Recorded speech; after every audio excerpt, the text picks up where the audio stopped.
கையில் பணம் இருக்கவங்க பெரிய ஸ்டார் ஹோட்டலில் போய் சாப்பிட்றாங்க. மிதமான பணம் இருக்கவங்க மீடியமான மீடியமான ஹோட்டலில் போகிறாங்க. பணம் ரொம்ப இல்லை, கம்மியாக தான் இருக்குது அப்படின்றவங்க தள்ளுவண்டி ரோட்டு கடை இருக்குல்ல, அது மாதிரி தான் இந்த கதையும். குறைஞ்சா கூட ஒரு 4-5% கரெக்ஷன் வரலாம்.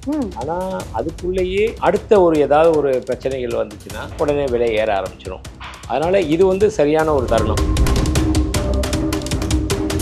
யூஎஸ்ல இன்டர்நேஷனல் மார்க்கெட்டில். ஏன்னா ஃபெட் தன்னுடைய வட்டி விகிதத்தை குறைக்க போகிறாங்க. குறைச்சா நிச்சயமாக இது ஏறும், அதுக்கு நம்ம ஏற்றிடுவோம் அப்படின்னு ஏற்ற ஆரம்பிச்சிட்டாங்க. அதனால கிடுகிடுன்னு விலை ஏறி. அது என்னன்னா அவங்க ஒரு ஸ்திரத்தன்மை இல்லாமல் இருக்காங்க. அதனால ஏதாவது ஒரு விஷயத்த பண்ணிக்கிட்டு இருக்காங்க. அந்த மாதிரி பிரச்சனைகள் வராமல் இருந்தால் கண்டிப்பாக தங்கம் ஓரளவுக்கு ஸ்டேபிளாக நிற்கும். இந்தியாவில் இருக்கு 35,000 டன் இருக்குன்னு சொல்றாங்க. அதுல நம்ம தமிழ்நாட்டில் மட்டுமே 7,000 டன் இருக்கு. இல்லை, வைரத்தோட விலை ஒன்றும் பெருசாக ஏறலை. அது நார்மலாக அப்படியே தான் இருக்குது. அது லாங் ரன்னு பார்த்தீங்கன்னா கிட்டத்தட்ட ஒரு 10 வருஷத்துக்கு முன்னாடி இருந்த ரேட்டுக்கும் இப்போ இருக்கிற ரேட்டுக்குமே கொஞ்சம் கொஞ்சமாக தான் உயர்ந்திருக்கே தவிர பெரிய லெவலில் வைரம் உயரலை. அதனால தான் இன்னமும். இன்னைக்கு நம்ம யாரை சந்திச்சு பேச போறோம்னா கோல்டு குரு சாந்தகுமார் அவங்கள சந்திச்சு தங்கத்தை பத்தி தாங்க கேட்க போறோம். தங்கத்தோட விலை உயருது இறங்குது. ஸோ இது ஒரு குழப்பமாவே இருக்கு. இதுக்கப்புறம் இன்னும் இறங்குமா இல்ல இன்னும் ஏறுமா அப்படின்னு நிறைய கேள்விகள் இருக்கு நமக்குள்ள. அதுக்கான தெளிவான விளக்கத்தை சார் கிட்ட கேட்டு தெரிஞ்சுக்கலாம். வணக்கம் சார். வணக்கம் மேடம். எப்படி இருக்கீங்க? குட், நல்லா இருக்கும். உங்ககிட்ட வந்தாலே எதுக்கு வருவேன்னு தெரியும் சார்.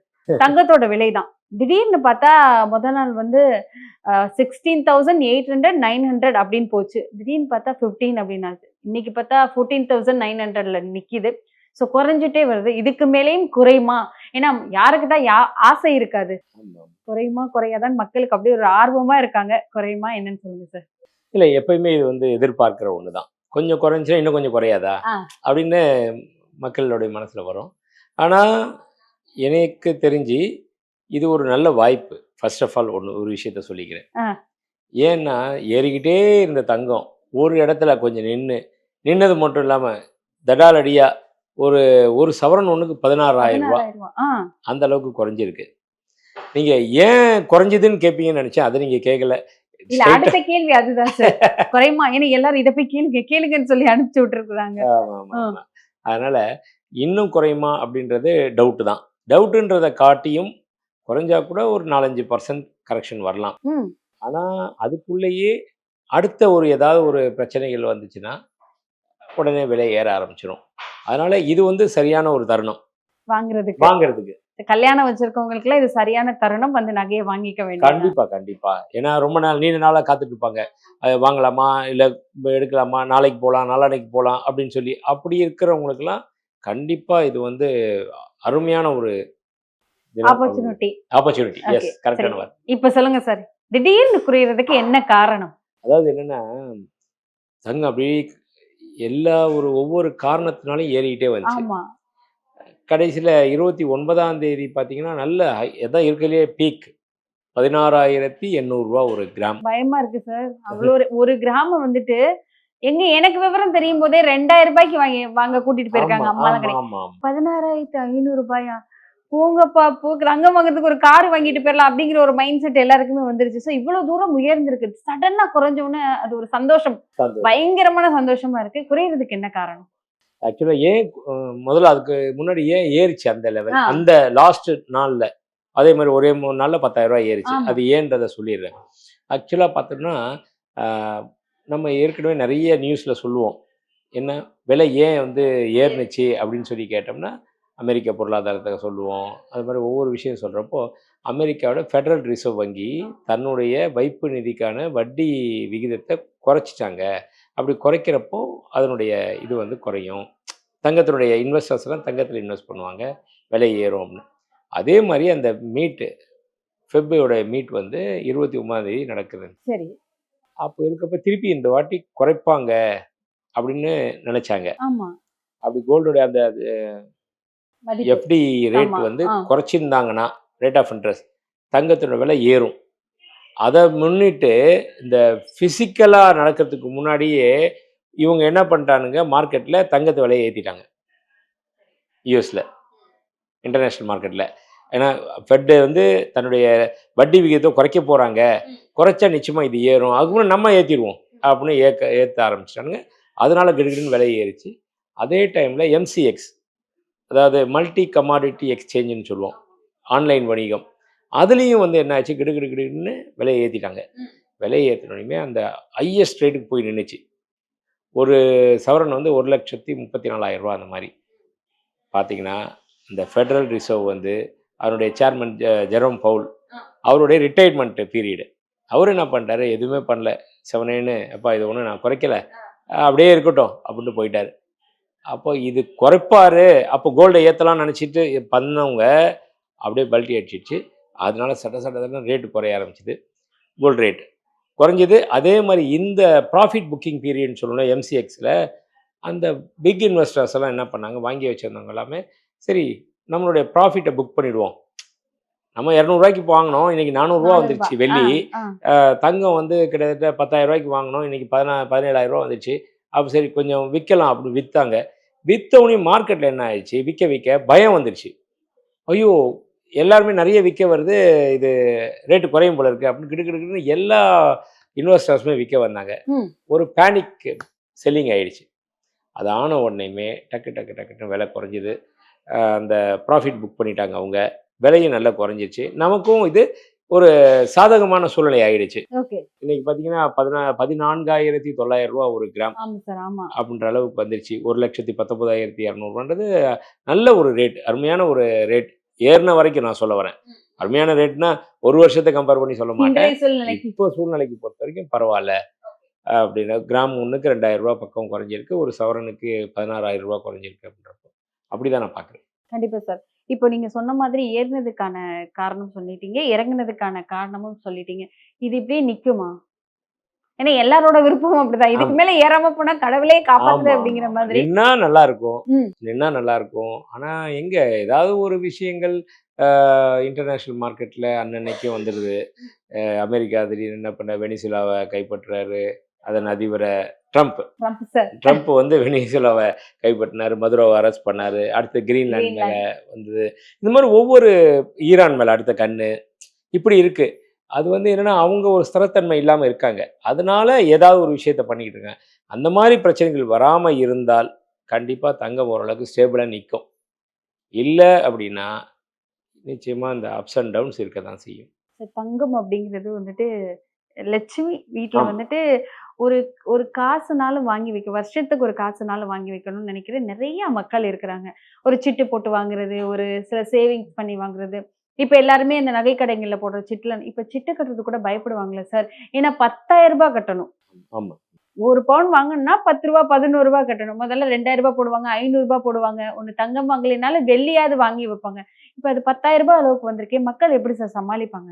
இல்ல மக்களை பொறுத்த வரைக்கும் கொஞ்சம் ஒரு தர்ம சங்கடமான பயத்திலையும் ஒரு அச்சத்திலையும் ஒரு தர்ம சங்கடமான நிலையிலையும். ஏன்னா இன்னைக்கு ஃபியூச்சர்ல கூட பாத்தீங்கன்னா தங்கத்தினுடைய மவுஸ் என்னமோ குறையாது, தங்கத்தினுடைய மவுஸ் இருக்க தான் செய்யுது.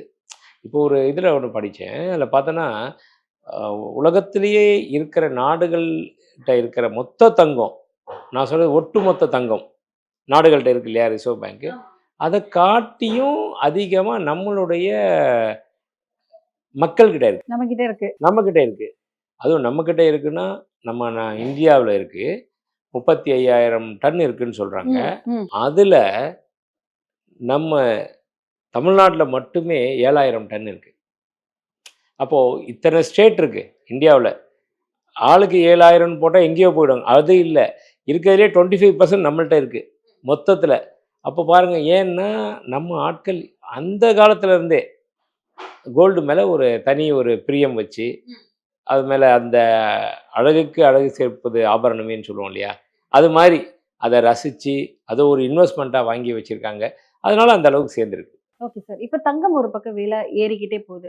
இப்போ வைரம் வாங்கணும்னு நிறைய பேர் இப்பெல்லாம் வந்துட்டு ஒரு சின்ன மூக்குத்தினால் வைரத்தில் போடணும் அப்படிங்கிறது ஆயிடுச்சு. கல்யாணம் பண்ணி அனுப்பணும்னா அந்த பொண்ணுக்கு வைரம் கொடுத்து விடணும்னு நிறைய பேர் வீட்டில் அந்த கலாச்சாரம் இருந்துகிட்டே இருக்குது. நம்ம தமிழ்நாட்டை பொறுத்த வரைக்கும் வைரத்தோட விலை எப்படி சார் இருக்கும்? இல்லை, வைரத்தோட விலை ஒன்றும் பெருசாக ஏறலை, அது வந்து நார்மலாக அப்படியே தான் இருக்குது. அது லாங் ரன்னு பார்த்தீங்கன்னா கிட்டத்தட்ட ஒரு 10 வருஷத்துக்கு முன்னாடி இருந்த ரேட்டுக்கும் இப்போ இருக்கிற ரேட்டுக்குமே கொஞ்சம் கொஞ்சமாக தான் உயர்ந்திருக்கே தவிர பெரிய லெவலில் வந்து வைரம் வந்து உயரல. அதனால தான் இன்னமும் உங்கள மாரி யங்ஸ்டர்ஸ் எல்லாருமே இப்போ வந்து இன்ட்ரெஸ்ட்டா வந்து டைமண்ட்ல ஒரு காலத்துல வந்து தோஷம் இருக்குது டைமண்ட்ல அப்படி சொல்லி ஒதுக்கி வச்சாங்க. பயங்காட்டிட்டாங்க, ஏமாத்திட்டாங்க சார். ஏமாத்திட்டாங்க. இப்பல்லாம் பார்த்தீங்கன்னா, அதெல்லாம் கடந்து போயி, அதெல்லாம் கிடையாது அப்படின்னு சொல்லிட்டு மீடியா வாயிலா நெறைய விஷயங்கள் தெரிஞ்சுக்கிட்டு, இது இது இது பார்த்து வாங்குனா போதும். எப்படி கோல்டுக்கு வந்து 916 ஹால்மார்க் அப்படின்னு இருக்கோ, அது மாரி டைமண்ட் வாங்க போனோம்னா, அதில வந்து இந்த கலர் பார்க்கணும், இந்த கிளாரிட்டி பார்க்கணும் அப்படின்னு சொல்லி எல்லாமே வந்துடுது. அத பார்த்துட்டு அது சர்டிஃபிகேட்டோட வாங்க ஆரம்பிச்சுட்டாங்க. அதனால அது சோ அந்த சர்டிபிகேட் வாங்கி அது எங்க குடுத்தாலுமே அது ஆமா. அது சொல்லும். ஃபைன் குவாலிட்டியா, செகண்ட் குவாலிட்டியா, தேர்ட் குவாலிட்டியான்னு எல்லாமே தெரிஞ்சிரும். அத வச்சு அவங்க வாங்கிக்கலாம். அதனால இப்ப இருக்க யங்ஸ்டர்ஸ் வந்து நெறைய வாங்க ஆரம்பிக்கிறாங்க. அதாவது எப்படின்னா, பெருசு பெருசா வாங்கலனா கூட பரவால்ல. சின்னதா ஒரு மூக்குத்தி, ஒரு ரிங்கு, ஒரு இயர் ரிங்கு அது மாரி வாங்குறாங்க.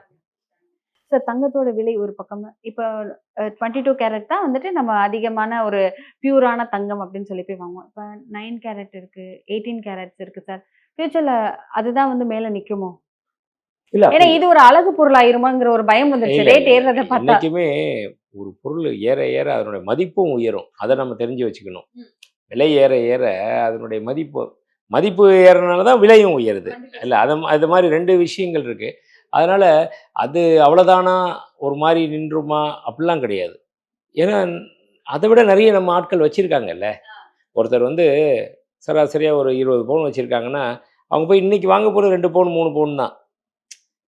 தாங்கிட்ட இருக்கிறதுல ஒரு 10ல ஒரு பங்கோ, இல்ல 20% 30% வாங்க போறாங்கன்னா, அவங்க 100% வச்சிருக்காங்க. 20 பவுனாவது வச்சிருக்காங்க. அப்படி நான் சொல்றது வச்சிருக்கவங்கள. அதுக்காக சில பேர் இல்லாம நெறைய பேர் நெறைய பேர் இருக்காங்க. இருக்காங்க சார். இப்ப தான் சேர்க்கணும்னு சொல்லி ஆரம்பிச்சிருக்காங்க. அது வேற விஷயம். அப்படின்றப்ப அவங்களுக்கு அந்த விலை ஏறுனது ஒரு மிகப்பெரிய வரப்பிரசாதம்.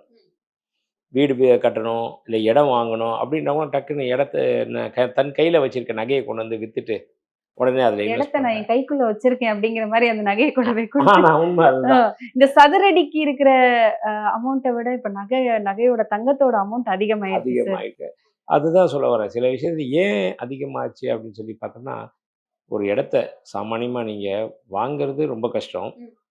அத விட அந்த வாங்குன இடத்த என்னைக்காவது ஒரு நாள் நமக்கு வேணும்னா விக்கணும்னு நெனச்சீங்கன்னு வைங்களேன், அது அதோட பெரிய கஷ்டம். கண்டிப்பா சார். கண்டிப்பா. அதுக்கு 1008 ஃபார்மாலிட்டீஸ் வாங்குறவங்க வந்து அவ்வளோ சீக்கிரம் வாங்கிட மாட்டாங்க. அந்த பேப்பர் இருக்கா, இந்த பேப்பர் இருக்கா, லீகல் ஒப்பீனியன் பார்த்து, என்னதான் நல்லாவே இருந்தாலுமே, அதில ஒரு விலைய குறைக்கிறதுக்காக ஒரு சட்ட 100 குறை. சிக்கல் இருக்கு. 100 குறைய சொல்லி பண்ணுவாங்க. ஆனா, தங்கத்த பொறுத்தவரைக்கும் அப்படி கிடையாது. லைட்டா உரசுவாங்க சார். அவ்வளவுதான். அவ்வளதான். லைட்டா அவ்வளவுதான். உரசுவாங்க நீங்க சொன்ன மாரி. அது கூட இப்ப எங்க உரசுறது இல்ல. அந்த ஹால்மார்க் பாத்துடுறாங்க. ஆமா. ஹால்மார்க் பார்த்துட்டு ஒரு மிஷின்ல வச்சுட்டு செக் பண்ணியாச்சுன்னா, அதனுடைய ஹிஸ்ட்ரி வந்துரும். ஸோ, அது முடிஞ்சு போச்சு விஷயம். அப்படின்றப்போ அது இம்மீடியட்டா பணம். ஒரு ஒருத்தர் திடீர்னு தேவை இருக்கு. 25 பவுன் நகைய கொண்டு வந்து குடுத்தாரா, 30, 40 லட்சம் ரூவா பணத்த வாங்கிட்டு போயிடுவாரு.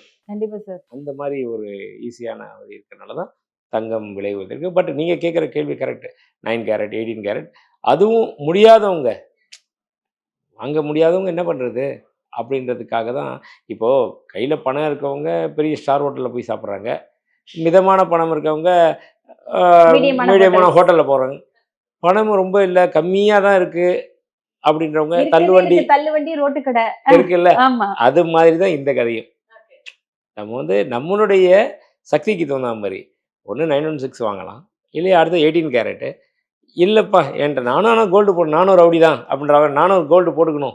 அப்படின்னு சொன்னா 9 கேரட் நகைகள வாங்கி அது பண்ணிக்கலாம். அப்ப 9 கேரட் வாங்குறப்போ ஒரு கிராம் ரூ. 6000 தான் வரும் இன்னைக்கு கணக்குல. ரூ. 6000 வாங்கி ஒரு வெளிய பாக்குறதுக்கு என்ன தெரிய போகுது? ஒரு ஃபங்ஷனுக்குலாம் போறாங்க. ஒரு ஆரம் நெக்லஸ போடுறாங்கன்னு வைங்களேன். அது வந்து 9 கேரட்டா, 18 கேரட்டா, 22 கேரட்டான்னு கண்டே பிடிக்க முடியாது. கண்டிப்பா சார். அந்த அளவுக்கு எல்லோயிஷ் நல்லாருக்கும்.